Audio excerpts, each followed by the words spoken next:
அனைவருக்கும் வணக்கம். என் பெயர் ராஜஸ்ரீ. நான் 5ஆம் வகுப்பு படிக்கிறேன். என் பள்ளியின் பெயர் ஊராட்சி ஒன்றிய தொடக்கப்பள்ளி பெருமாண்டி, கும்பகோணம் வட்டம், தஞ்சாவூர் மாவட்டம். பள்ளி கல்வித்துறை எங்களுக்காக வழங்கிய நூலக புத்தகம் வாசிக்கப் போகிறேன். தமிழ்நாடு அரசு பள்ளி கல்வித்துறைக்கு மகிழும் நன்றிகளும். என் குரல் இணைய வழி கல்வி வானொலி www.kalviradio.com வெளிவருவது எனக்கு மிகவும் மகிழ்ச்சியாக உள்ளது.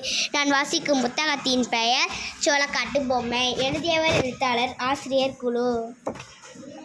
ஒரு சின்ன கிராமம், பெரிய வயல், சோளம் வளர்ந்து இருந்தது. காக்கா குருவி சோளம் சாப்பிட வரும்.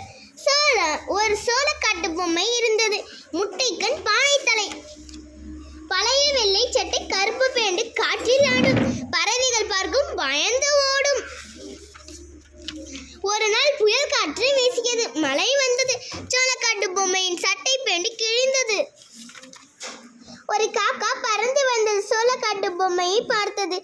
அச்சோ, சட்டை கிழிந்து விட்டதே. அங்கே ஒரு வீடு, யாரும் இல்லை. சட்டை பேண்டி எடுத்து வந்தது. இது உனக்குத்தான் என்றது காக்கா. பொம்மை அசையாமல் நின்றது. காக்கா குழம்பியது. ஓ, இது பொம்மையா? நான் தான் ஏமாந்து விட்டேன். காக்கா பறந்தது. காக்கா ஜாலியாக சோளம் தின்றது. இந்த புத்தகத்தின் பின்னாட்டியில் உள்ள வாசகம்: வாசிப்பு இயக்கம். புத்தகம் ஏதோ சொல்ல தவிக்குது, உன்னிடம் வந்து இருக்க துடிக்குது. அறிஞர் பொன்மொழி.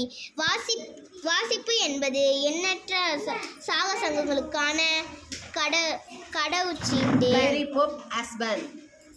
Pope Aspen. மகிழும் நன்றிகளும்.